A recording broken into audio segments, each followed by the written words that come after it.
I just want to say,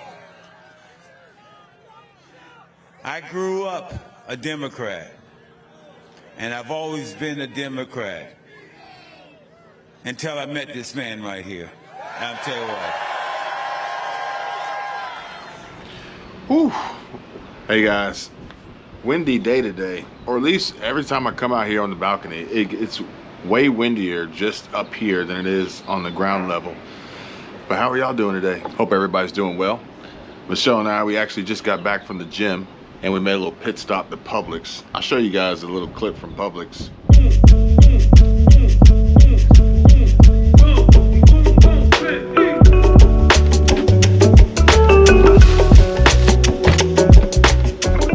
I love Publix BOGO. BOGO? Yeah, buy one, get one. And first, I want to share this with you. This is a video that popped up on my feed today on YouTube, and it was an endorsement.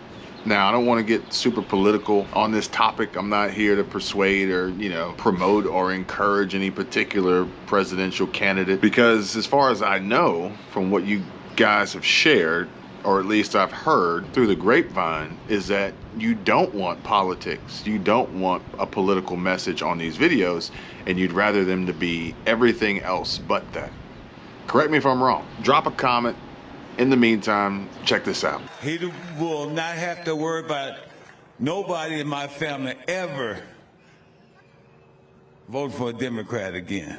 And that was New York Giants legendary and Pro Football Hall of Famer Lawrence Taylor endorsing President Trump during his massive New Jersey rally over the weekend. Former Giants running back Otis Anderson also throwing his support to the former president. Trump hoping to gain ground with black voters. Rapper Lil Wayne praising Trump's work on criminal reform. While rapper Snoop Dogg said earlier this year he has, quote, nothing but love and respect for Trump. Rapper 50 Cent also suggesting Trump is maybe the answer after seeing New York City give prepaid credit cards to illegal migrants. Now, like I said, I'm not going to get political, but I am going to get logical. I'm going to be real with you guys. And that's pretty much all I can guarantee and all I can promise you is I'm going to be real. And I hope that you guys stick around and listen to what I have to say. And I'd love to know what you guys have to say in response. So feel free to use the comment section down below. And if you want to take it further, send me a message on Patreon. So when we think about presidents, right, I think that one of the most common first reactions is probably going to be the economy and people's money, as well as maybe a close second being who was the last president. And the reason why I say that is because I feel like quite often the conversation is going to come from the perspective of comparison, and the comparison will be based on the last president. And then from there, setting a foundation and setting the tone for the conversation as far as the economy, how much money you make, how much money you have saved, how high interest rates are, how expensive things are, challenges that we face in this cost of living crisis, which I actually came across some videos you guys may have seen. And this is another channel on YouTube, which I'm going to put this channel into the category of content creator. As I've mentioned before, there's content creators, there's creatives, there's YouTubers, and then there's just like really, really terrible hacks that have YouTube accounts and they post videos. I'm considering raising wildflowers as a content creator, and I would take that as a compliment, because I think that Raising Wildflowers is doing a fantastic and phenomenal job with their channel and the content that they create, the message that they share and deliver, the videos that they produce, the production value. I can see it. And it's actually one of the things that really resonates with me. I told you guys yesterday I draw inspiration from so many different places, but when we went to Vid Summit, and I think it was at Vid Summit 2 years ago, we were in LA, and it was put on by Mr. Beast, Jimmy Donaldson, and he's on stage and he's giving his keynote, and he said, sometimes you put in hours and hours and hours of work for one part of a video. And this could be to get the perfect shot, this could be to make the perfect cut, the best edit, have the right captions, whatever it could be, and it means something. It resonates with the viewer, whether they know it or not. And from the creative's perspective, from my perspective, from someone who, you know, game recognized game, when I see the work, the effort being put in, and also the reward, then I just want that creator to know that we see you. I see you. Even if sometimes YouTube doesn't. But it seems like YouTube has been here recently, and I'm impressed. Raising Wildflowers, I got her channel pulled up here, 25,000 subscribers, and just at quick glance, 2 days ago, 26,000 views. 2 weeks ago, 57,000 views, and really, really good videos, really, really good numbers. And the most recent one 2 days ago is "It's Not Your Fault" is the title. It's not your fault you're struggling with housing expenses, cost of living crisis in America. And then 2 weeks ago, my $1,000 monthly budget, how I am cutting expenses in 2024, cost of living crisis. Now, let's bring this back, okay? Let's bring it back, because we're talking about presidents and we're talking about money and the economy and comparisons. And honestly, guys, I don't remember seeing videos like these.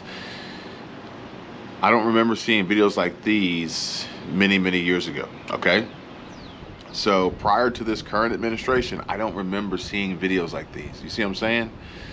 So it's interesting that we can gauge the tone and get the pulse, I think, of the overall sentiment for the mass majority of those that would fall into the middle class and lower income brackets of being an American citizen, American taxpayer, hardworking Americans. And literally from titles and videos like these that are showing people how to survive on next to nothing. And obviously it's going to be extremely difficult for folks to survive on $1,000 a month, but I will say that if you actually strive to, then it could potentially make it'll put you in the mindset of a much more minimalistic and frugal lifestyle that could potentially save the day, as we all are working towards some financial goal that we have for ourselves. And then that takes me to some of the most recent headlines that I see popping up on my feed.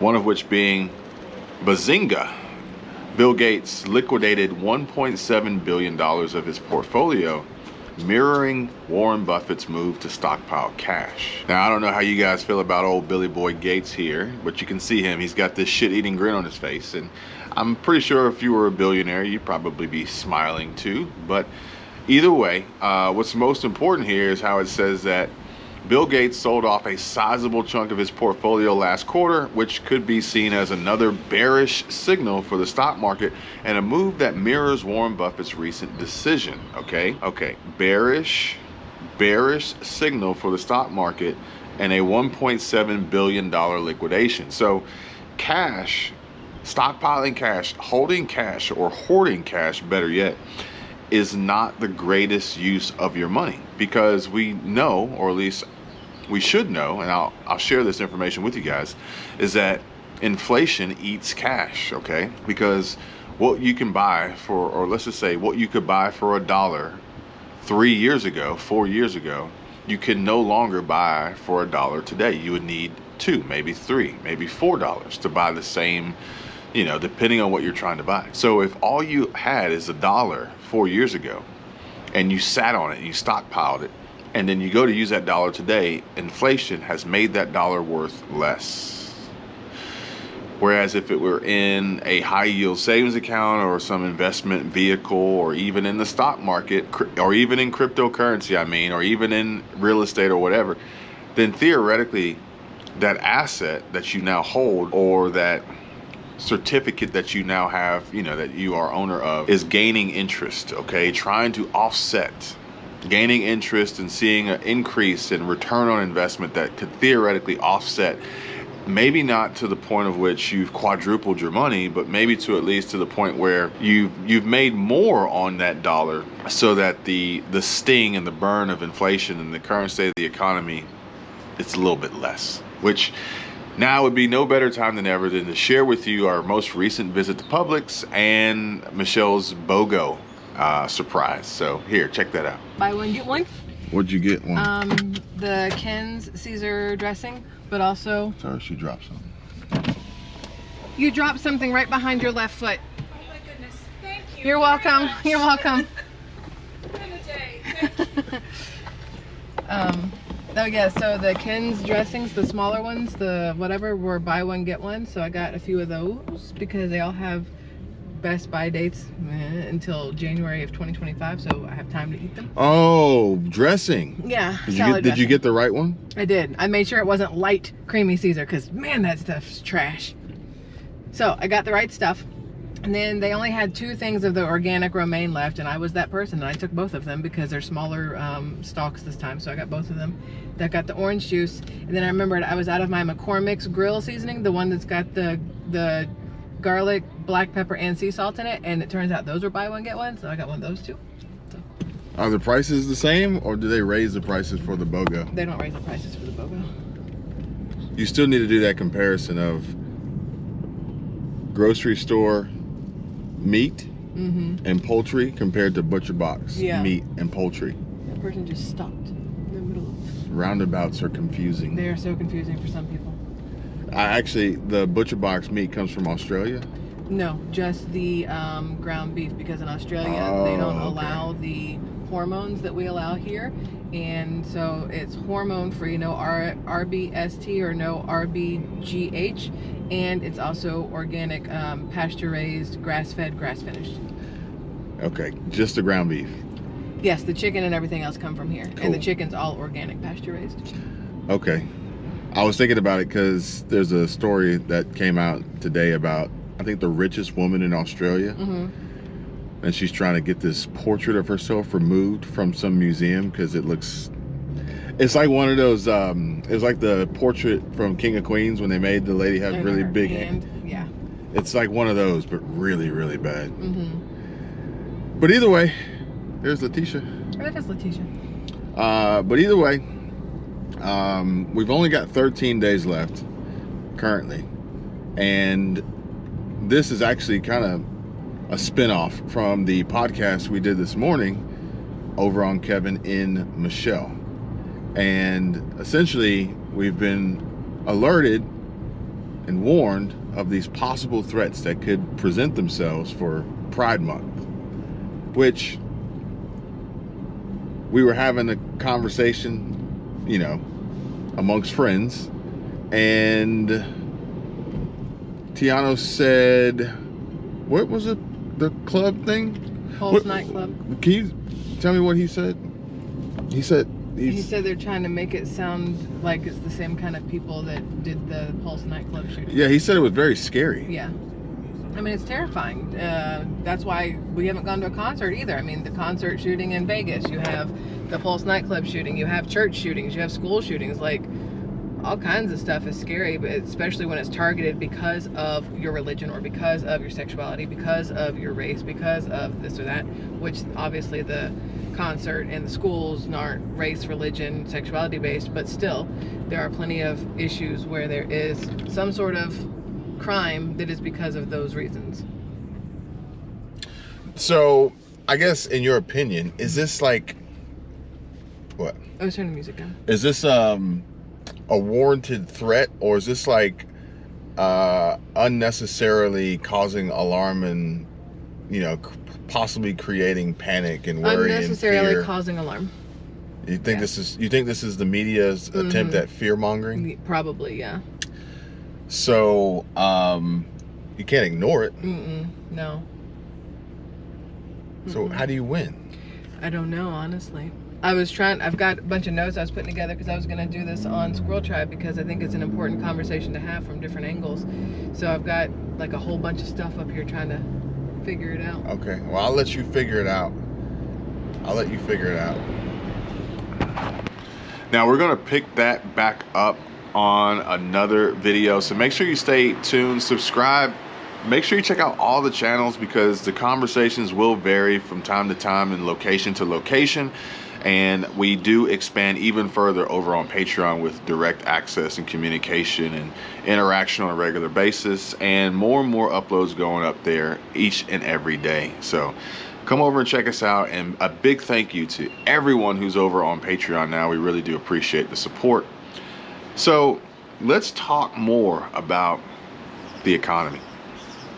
And Americans are carrying a record amount of household debt, okay? So this is going to go back to what I was talking about as far as, you know, trying to strive to be able to survive on a $1,000 a month budget, which I can tell you guys right now that it'll be hard to survive on a $1,000 a month budget and carry debt, okay? So this would theoretically mean that we need to be pushing towards a debt-free lifestyle, like if you agree. And it says that Americans have racked up more debt at the beginning of 2024, and a growing number of households fell behind on payments for several types of loans. And this is according to a New York Federal Reserve report published on Tuesday. And I'll tell you guys right now, no judgment here. We understand, and it's perfectly fine and perfectly okay if you're having trouble paying your bills, because you are not alone. In the first 3 months of 2024, total household debt surged to a fresh record of $17.69 trillion, an increase of $184 billion. And this is also at the same time that our U.S. national debt, our treasury debt, is rapidly increasing. Auto loan balances rose by $9 billion, continuing the upward climb, and auto loans are getting outrageous, okay? Unreal, unbelievable, the price and the cost of these vehicles, the upcharges, the over sticker ask, and additional dealer markups, and then you add on top of that the negative equity that you're probably carrying on a rollover on a trade-in, and then insult to injury, pouring salt on the wound, the high interest rates to borrow money from the banks, which I've mentioned my next vehicle as the clock is ticking on my current vehicle, which was fun while it lasted, but definitely an interesting life lesson story to share with you guys if you ever care to hear.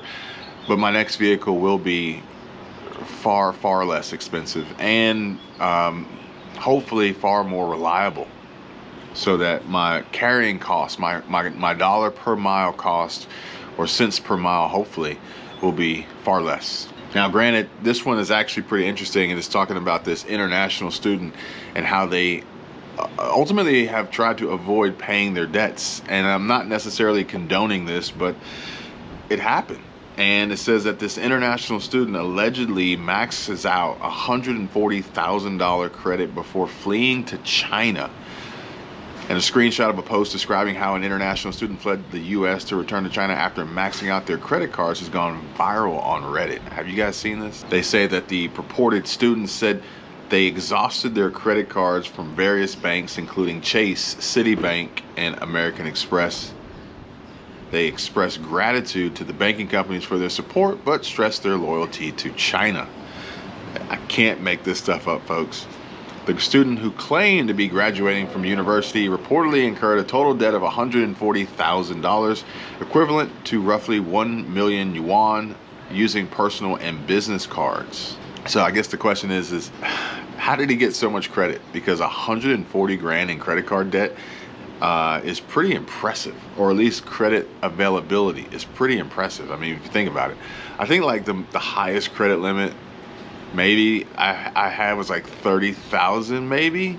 So you would think to get to 140, I would need almost 5 of those cards at 30,000. That's not easy to do, I don't think. They thanked the banks that supposedly provided the funding, but emphasized their Chinese identity and mission to contribute to China. And, quote, a big thank you to Chase, Citibank, and American Express for supporting me over the past 3 years. Although your banking services are excellent, I always remember that I am Chinese and my mission is to revive China. Yeah, crazy stuff, folks. The individual also explained their actions as resistance to American imperialism. Quote, let me use this first pot of gold in my life to contribute to my motherland. This is also a strong blow to American imperialism. A final lesson for American capitalists. 3 exclamation points. This is crazy. What do you guys think about this? What do you guys think about this? You know, now it says here, can credit card debt follow you overseas? And the first bullet point shares that nothing immediate happens to an individual's debt when they move overseas. Creditors, however, can still pursue repayment through various means, such as legal action, depending on the laws involved. Creditors may also seize one's assets, such as bank accounts or investments in the U.S. to settle debts. An individual employed by a U.S.-based company may see creditors garnish their wages, and the agency also notes that establishing residency in a new country is complex, often requiring an application process that may involve scrutiny of your U.S. credit report, and this makes it challenging to obtain credit. But odds are he probably is already a citizen of China and does not need to worry about that. So let's get back to this endorsement for Trump, really, because I think, I feel like there's some truth to what's being said here. And Cube, I want to kick things off with this historic Big Three news. But first, what did you make of this support for Trump over the weekend? And do you feel a shift going on in the African-American community? Celebrities and rappers turning their attention to Donald Trump? I don't know. I've been so engulfed in the Big Three. And so, I just got off tour in Canada. So I'm a little out the loop. People going to make a decision on who they want to be president. I think it's a personal decision. I don't know if they care if any rappers or entertainers get up there and say anything. It's really a personal decision. People know who Trump is. People know who Biden is. They're going to make their decision no matter who gets up there and pushes whatever agenda they're on. So it's really, the country knows both of these guys very well. So I just think it's going to just come down to a personal decision. I would want to believe that, celebrity and athletes and different things like that and different public figures won't necessarily have an influence on people's voting decisions. But I also know that may not necessarily be the case, and that may not be true. So who knows? Maybe these rappers and these athletes and these social media stars and influencers can persuade and sway the vote for 2024, November 2024. What do you guys think? But it all comes down to, I think, the overall tone and sentiment of those in this country. And yeah, it almost seems like the look and feel of this country is changing depending on, where you live and where you get your news and information from. But like I said, I'm not trying to get super political here because that's essentially not what you guys want. Correct me if I'm wrong. But at the end of the day, politics does play a part in our jobs and our income and our finances and our money and our savings and our investments, our retirement, our 401k, our health care, our insurance, like everything. And I don't think that anybody would specifically want to vote for a president that would potentially cause these things to be worse than they currently are. I'm going out on a limb when I say that, okay? And this one is actually really, really interesting, really funny, because it ties in all of this together in addition to another YouTube channel that has blown up here recently. And MoneyWise has shared how Mark Cuban was jokingly asked for $5 million by California podcaster Bobby Altoff, sparking a conversation on housing affordability. And here's how the billionaire responded. You ever seen Bobby Altoff and her really good podcast? I think that's what it's called. It's a really good podcast. So it says that last summer, Mark Cuban found himself seated on a warehouse floor alongside viral sensation Bobby Altoff as a guest on her popular podcast, The Really Good Podcast. And during the 58-minute interview, Altoff used her awkward yet engaging tactics and got Cuban to open up about a range of topics from the Mavericks to Shark Tank, and even asked him for $5 million to buy a home. Quote, "You could give me $1 billion right now and it probably wouldn't even affect you." Talking to Mark Cuban and his extreme level of wealth. Altoff says, and she quipped, negotiating with Cuban, added, quote, "Fine, just make it $5 million. We'll go small and I can buy a house in Southern California." So it says here that despite finding common ground over their shared birthday and lactose intolerance, Cuban cautioned Altoff that, and here's the most important part, folks, he cautioned. Now, granted, remember, California is a blue state. It's a Democratic state, okay? It's a very liberal state, all right? Cuban cautioned Altoff that even with a multi-million-dollar handout, California living would still be beyond her means. And he says, and I quote, "I would have given you $5 million for nothing." The California housing market has reached unprecedented heights, okay? With the average home price sitting at $930,000, according to the latest data from Zillow. And Mark Cuban emphasizes the importance of considering the full financial picture when thinking about home ownership. While you might believe you can afford the initial down payment, there can be significant ongoing expenses to maintain the property. You have to pay all those taxes, is what he says, nodding to the high property tax rates in California, and so on and so forth, yada, yada, yada. Now, if by chance any of you guys are watching from California, then you can probably attest to the statements here, depending on what part of California you're in. But I would say for the most part, California in general is relatively really expensive to be a resident, full-time resident in. But Mark Cuban, he says it. I think he says it best here, where he emphasizes the importance of considering the full financial picture. Okay, so I think this is bigger. I think this is bigger than Lawrence Taylor. I think it's bigger than Lil Wayne and Ice Cube and whoever else out there. I think it's bigger than Trump. I think it's bigger than Biden. I think it's bigger than all these combined, and we really should be looking at the full financial picture. Like if you agree. Give the video a subscribe, check us out on Patreon, drop a comment down below, share this video with friends, and I hope you guys enjoy the rest of your Saturday. We will see you guys real soon. Take care. Bye.